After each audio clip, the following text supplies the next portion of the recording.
Everyone. Happiness has become the new enlightenment, the new heaven, an unattainable goal, a finish line that keeps receding. When spiritual teachers, including myself, emphasize the importance and the value of happiness, something interesting happens. People start to feel as if something has gone wrong if they aren't happy. That only adds unhappiness to unhappiness. There is a kind of shame that arises within us when we are unhappy.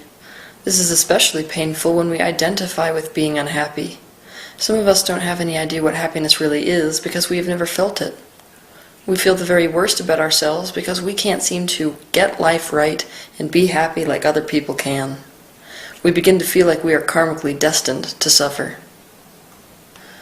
This issue of attaching to happiness is just a branch off of the tree of trying to get life right. When we feel as if we are happy, we feel like we are getting our life right. When we feel like we are unhappy, we feel like we are getting our life wrong. So we hold the belief that we should be happy even when we aren't happy.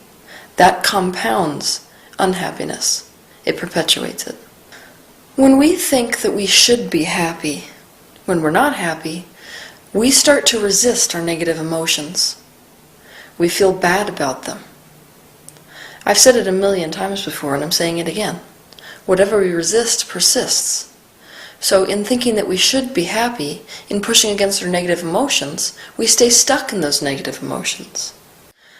When we become resistant to suffering and to our own unhappiness, the desire for happiness no longer feels good. It feels desperate because we want something we don't think we can have. We want happiness, but we don't think we can have it. So we are focused on suffering and on unhappiness. So what's the best thing we can do? Give up on happiness. This may sound odd and like a bit of a contradiction coming from someone like me who has dedicated their life to teaching people to reach happiness. But what you find is that these contradictory ideas are in fact complementary. If you give up on happiness, you are releasing resistance to suffering and/or unhappiness. Imagine that you lived your life in a continually flowing gale force wind. When you are resisting something, it's as if you are turned against that air current, face first. It's hard to breathe, it's hard to move because you're pushing against that strong air current. It's exhausting. When you stop resisting something, you allow the gale force wind to blow you wherever it wants to take you. Now imagine that this gale force wind has one prerogative, and that's to take you to everything that you've been asking for, to take you to that which is wanted. Now do you see the benefit of going with the wind? The universe is this gale force wind. I'm sure you've all heard of somebody who wanted a promotion for years. They wanted it desperately. They tried everything they could think of to get that promotion until one day it became so painful to want that promotion that they gave up on it and instead they started looking for a new job. And within hours or days they got that phone call telling them that they got the job. Now, it's tempting to think that this is an ironic, cruel joke that's being played by a malevolent universe. But the reality is, in the moment that the person gave up on that desire, they released resistance to what they did not want. And releasing resistance to what you don't want allows you to flow in the direction of what is wanted. You can't cause yourself to unwant something. So the person in this scenario didn't not want the promotion. You can't unwant something you want. So even though they still had that desire, giving up on getting it allowed them to release enough resistance that they got it. The universe already knows you want to be happy. That is the only thing you really ever wanted anyway. Everything else, that promotion, that boyfriend or girlfriend, that house, that car, is just a means to that end which is happiness. Not only does the universe know that you want happiness, the universe is calling you towards it, pushing you towards it. It is arranging all necessary conditions for your happiness. The only way the universe can achieve more expansion through your perspective is if you manage to align with and experience your own desires. So believe me, the universe will facilitate your happiness every step of the way. So what happens if you let yourself release resistance to being unhappy? What happens if you let yourself go with the wind? You allow yourself to flow in the direction of what you want, which is happiness. Think of this like a backdoor entry to happiness. All of the various beliefs that perpetuate unhappiness like that we're karmically destined to suffer, they turn us against that gale force wind that is the universe. They make it so that we are in a state of resistance. But sometimes the state of resistance that is the most painful and does the most damage to us is our desperate quest for happiness. When we become desperate for something, that's because we have an acute awareness of the absence of that thing in our life. That's why the feeling of need has been identified as a feeling which comes from a space of lack. That means that you are focused on the absence of whatever it is that you want. And you can't be focused on the lack or absence of something and get what you want at the same time. It's a vibrational contradiction. Sometimes our awareness of our unhappiness and desperate desire for happiness is so strong that the path of least resistance is to release our attachment to happiness altogether. When happiness ceases to be our goal, where we are cannot be wrong or lacking in any way, because you cannot compare your now to your imagined future happiness. You cannot feel bad because you aren't there yet, when there isn't anywhere to get to. You cannot cause yourself to not want happiness, because you cannot cause yourself to unwant something that you want. But you can change your focus so that you're not focusing on the now as if the now is unwanted. The best way to let go of the destination we call happiness is to fall in love with what is. Fall in love with the now. The only reason that any being suffers is because they are currently believing a thought that contradicts what is. The should thoughts are the best example of this. If I am thinking I should be happy and I'm not, I'm believing a thought that contradicts what is. I'm in resistance to me in my current state. Our stress in life is caused by arguing with what is. Embrace the idea that what happened should have happened and was supposed to happen. Embrace the idea that nothing can go wrong, that everything that happens to us is actually happening for us. The reality is, no one wants to lose their job or have an argument with a loved one or get into an accident. But when we don't have complete control over our vibrations, and thus our point of attraction, these things happen. None of us maintains our vibration at a level where nothing ever happens to cause us to feel negative emotion. And so it isn't helpful to mentally argue with the things that happen by thinking that shouldn't have happened. Or I should be happy right now, even though this is happening to me. It is much better to begin switching your focus to embrace what is right here and now. Besides, if none of us are able to maintain a state where nothing ever happens to cause us to feel negative emotion, maybe we're not meant to maintain a vibrational state where nothing happens to ever cause us to feel negative emotion. Focus at what is with the intention of looking for what is right about it. What is right about what is? We want to focus for the positives inherent within the unwanted things. This does not only allow us to release resistance and thus feel emotionally better, it also makes it so we're changing our vibrational point of attraction, so we can't be a match to the unwanted thing anymore. I'll give you an example. One day I was on my way to a date I'd been looking forward to for weeks. I was super excited. And of course, I'm the kind of person who tends to feel as if I don't deserve things to go well. So when I was on my way, my car broke down. After my car broke down, I was sitting there after two men pushed my car to the side of the road thinking, this shouldn't be happening. Why is this happening to me? The universe seriously is out to get me. I was spiraling with that kind of thought process. I realized that it wasn't going to get me anywhere because I already understand the law of attraction, so I pulled out my positive aspects journal. I sat down. I started listing all of the positives that I could think about that particular situation I found myself in. So, on the top of the page, I wrote down, my car broke down. I made myself write a list of positive aspects about the car breaking down. I tried to look for proof that the car breaking down was right instead of wrong. For example, I broke down right next to the pull-off on the side of the road. The model of car I'm driving is simple to fix. The electricity in the car still works, so I'm listening to good music. There are tons of people willing to help in the city. This is an opportunity to practice being flexible. I'm happy that I'm focusing positively instead of negatively right now. I have no way of knowing that the date would be enjoyable or in alignment with my highest good. The leaves are blowing around on the street, and they are artistically beautiful, etc. I felt my mood lift. I felt relief. I was no longer in resistance to the fact that my car broke down. And you know what happens when you release resistance to your car being broken down? My car restarted. As the tow truck was on its way to me, it started as if nothing had ever happened.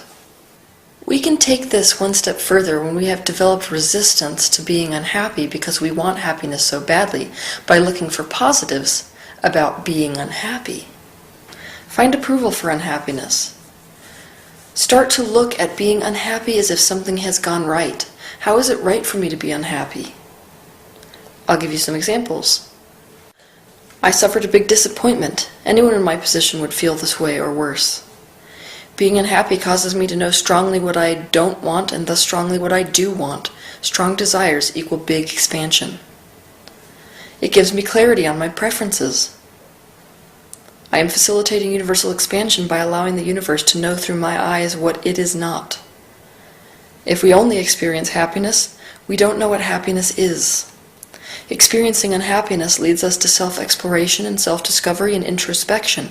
It facilitates self-awareness. Being unhappy helps me to relate to other people that are unhappy. It can bring people together so there is an opportunity for collective healing. It makes for some really poignant art. Unhappiness is very grounding and it puts into perspective what really matters. Being unhappy makes you so uncomfortable that it forces you to have to move forward and to get unstuck in one way or another. Another thing we can do to let go of happiness so as to get happiness is to set a more attainable goal than happiness. To most of us, happiness seems so far outside of our reach we don't believe it's attainable. And because of that belief, it isn't attainable.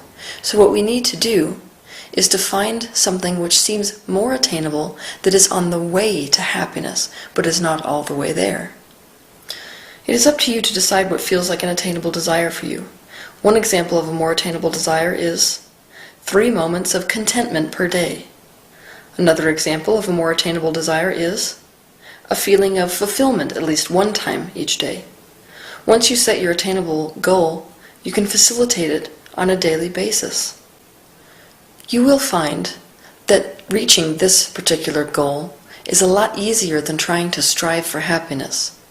To most of us, trying to reach for happiness is like trying to jump from here to the moon, as opposed to jumping a ditch.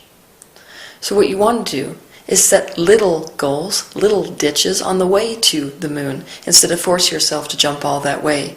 Because when you're looking at the distance between where you are and where you want to be, when where you want to be is happiness, you will become completely discouraged, as opposed to looking at where you are and where you want to be, when where you want to be seems like it's an attainable place to be. Another way of letting go of happiness is to realize that happiness for you is a goal. Because of this, it is like a receding finish line or a horizon line that you will never cross. The closer you move to what you think happiness is, the further it goes off into the distance. When happiness is about attaining your desires, and your desires will never cease expanding, you will never truly achieve happiness.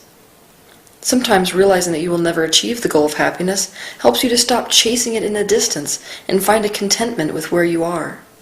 Contentment does not mean resignation. It doesn't make you lazy or passive or apathetic. Doing this just helps you to be able to enjoy the process of life instead of obsessively chase the promise of future happiness. When you are stuck in negative emotions, you do not have access to pure positive emotional states. In fact, all focus on pure positive emotional states like happiness does is to allow you to feel where you aren't, to allow you to feel how happy you aren't. It increases the gap between where you are and where you want to be. Which is why sometimes the best way to let go of happiness is to stop focusing on happiness and start focusing on relief instead. No matter where you are vibrationally and emotionally, you always have access to the feeling of relief. And relief is the byproduct of release. Release causes relief. When you are feeling guilty, thinking a thought, which is an angry feeling thought, causes you to feel relief because that thought causes you to release your attachment to guilt. That release of guilt causes you to feel the relief of moving into the emotional space of anger. So it's the release of a negative emotional state that causes the sensation of relief when you're going in the direction of a positive emotional state. You're allowing yourself to flow in the direction that gale force wind wants to push you. I want to repeat this because it's so important. Any release of a lower vibration and movement into a higher vibration will feel emotionally like relief. So chase relief instead of happiness. Perhaps the best way to do this is to become aware of the only choice that exists for you in the present moment. At all moments of the day, you have one option: better or worse. The thought, which feels better or worse. The words, which feel better or worse. The actions, which feel better or worse. If you are able to live your day thought by thought, word by word, action by action, in the direction of what feels better, then you are flowing with the current of the universe in the direction of what is wanted, and what is wanted is happiness, so you are allowing yourself to flow in the direction of happiness. Choosing what feels better will feel like relief.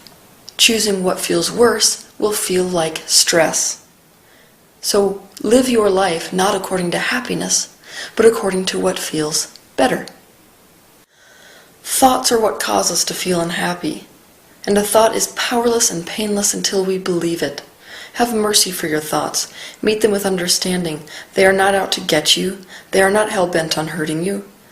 If you can stop believing the thoughts you think, if you can withhold your commitment to whether they are true or not, they have no power over the way you feel. You are not your suffering. You are not your story. You are not even your identity. Nothing has gone wrong if you are suffering. If you are suffering or feeling something which is unwanted, you are exploring the conditions necessary for you to know what is wanted. All you need to do to go in the direction of what is wanted is to allow yourself to choose to go in the direction of what feels emotionally better. Our attachment to happiness and our striving towards happiness is what causes us to resist unhappiness and thus perpetuate it in our own lives. So here I am today telling you, if you want to be happy, release your attachment to happiness. Stop making happiness your ultimate goal. It already is the reason you do everything that you do, and the universe knows that. So we have to get to a space, if we want to be happy, where we understand that happiness is not something out there which you attain. Happiness is an ever-present essence, which must instead be allowed. Have a good week.